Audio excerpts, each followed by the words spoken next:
Did you know that the Americas are huge? It's huge, Rochester! Huge! There are hundreds of extinct languages and cultures, some that we know much about today, and others that are lost to the sands of time.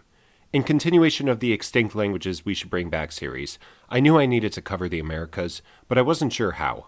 I've barely talked about indigenous languages south of the United States on this channel, with the exception of Selknam in Language Birth, Language Death, and some of the languages mentioned in the Lost Languages of the 2020s video.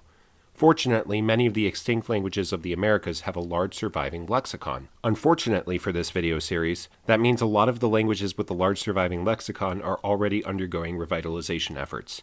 This series is about extinct languages that we should bring back, but that aren't undergoing revitalization efforts for a variety of reasons, and so it's tricky to transfer that over to the Americas. As such, I will tell you this now. None of the languages or language families in some cases that I'm going to be talking about are able to be brought back, such as death. But I have picked 6 subregions of the Americas with an extinct language to highlight that you might not have known about, and that I find cool in some way or another. For all of these, I think it would be cool if that language had survived. We're going to start in southern South America and work our way up through northern South America, Central America, Mexico, the Southwest, and the greatest lakes of them all, the Great Lakes. Uruguay is one of the countries that exists of all time. We know very little about the indigenous languages of Uruguay and the Rio de la Plata as a whole. Charrua was spoken until the early 19th century in southern Uruguay by the semi-nomadic Charrua people. In 1831, Uruguayan President Fructuoso Rivera led the army on a campaign to eradicate the Charrua from the Uruguayan countryside, after centuries of Spanish-induced famines and population losses from raids. The massacre of Salsipuedes is considered the final nail in the coffin for the Charruan nation, and the people and language went extinct shortly after. However, it is believed that anywhere from 150,000 to 300,000 Uruguayans, along with some Argentines and Brazilians, have partial Charruan ancestry. It is for this reason that since the fall of the Uruguayan dictatorship in 1895, that Charruan rights organizations have campaigned for the recognition of the Charruans, and the Association of Descendants of the Charrua Nation has been working to promote, preserve, and promulgate the presence and knowledge of the Charruan people in Uruguay. Charruan strength is seen as a virtue in Uruguay today, and the national soccer team is nicknamed Los Charruas. Now, we have incredibly little knowledge of the Charruan language itself, with it being wiped out about 200 years ago, and the other languages hypothesized to be part of the Charruan language family are either completely unattested, or so poorly known that there is not consensus of whether they even form a language family. All of the proposed languages of the Charruan family are extinct, with the possible exception of Chana. In 2005, a man named Blas Wilfredo Omar Jaime came forth and was shown to have some residual knowledge of the Chana language. I find myself agreeing with linguist Andrei Nikulin that the surviving lexicons of the Charruan languages are too different and sparse to confirm genetic relation, and also that Jaime's Chana vocabulary is very different from the Chana attested in 1923, meaning he may have remembered a completely different related language, also known by Chana as an endonym. The Charrua clearly left a mark on Uruguay, and given that their language family, if it is real, is functionally extinct, I think it would be great to bring back. Now towards the complete opposite end of South America, we have the Quimbaya language. I mean, look at how it's spelled. Quimby language. Phenomenal. Initially established around the 1st century BC, the Quimbaya inhabited the Cauca Valley, south of modern-day Medellin. Their cultural zenith was between the 4th and 7th centuries AD, and they were extinct as a culture and language by the 10th century for unknown reasons. A very few loanwords survived in other languages, but that's all we know of the Quimbaya language. What we do have are luxurious gold artifacts. The Quimbaya had advanced metallurgy techniques and were experienced gold miners and workers, with most of their productions used in elaborate tombs. Although their economy was based off of agriculture and cotton textile production, this is absolutely stunning. Quimbaya tombs were so elaborate as one of the aspects of their mythology was that all bodies would be resurrected with their earthly possessions. I think that if there was an El Dorado, this was it. If we could resurrect Quimbaya, I absolutely would. Definitely no bias. Moving up to southern Guatemala and western El Salvador, we have the Xinkan language. I'm not sure how it's actually supposed to be pronounced with these alternate spellings, so I'm going with Xinkan based off the fact that there is a retroflex S in there. I'm just not good enough to consistently do it on the fly while reading a script. Formerly believed to be an isolate, always a plus on this channel, Xinkan has since been reclassified as one of the world's primary language families, and completely extinct at that. Since Central American Indigenous Languages specialist and historical linguist Lyle Campbell identified the extinct since 1997 Jumaitepec Xinka, however you're supposed to pronounce that, as a mutually unintelligible but related language, Xinkan has no longer been viewed as an isolate. Side note, you might recognize the name Lyle Campbell if you've taken a historical linguistics class. He probably wrote your textbook. Jumaitepec Xinka may have a few semi-speakers left, and Guazacapan Xinka had one in 2014, but they both are likely beyond the realms of revivability, even with about 15,000 ethnic Xinkans living today. Xinkan has many loanwords from southern Mayan languages and has lent toponyms to much of southern Guatemala and El Salvador. The Xinka were conquered by the Spanish Empire in 1524 and were nearly all enslaved or forced to conquer El Salvador. Today, there has been somewhat of a Xinka cultural revival in Guatemala, with 260,000 people reporting partial ancestry in the 2018 census, amounting to nearly 2% of the country. If we could revive Xinka, it would be pretty cool to have another isolated language family spoken on the planet, especially to preserve some of the pre-contact diversity in Central America. There's a lot of stuff we could talk about in Mexico for this video, but I want to talk about one of the most underrepresented and underdiscussed parts of the country, Baja California. This map shows the pre-contact distribution of the Yuman Cochimi languages. Cochimi is extinct, and all of the Yuman languages are either extinct or endangered. You might recognize Mojave, Maricopa, and Quechan. The Yuman Cochimi languages have been proposed to be part of the Hokan macrofamily, including a lot of the indigenous languages of southern and western California. But I'm not here to talk about Cochimi.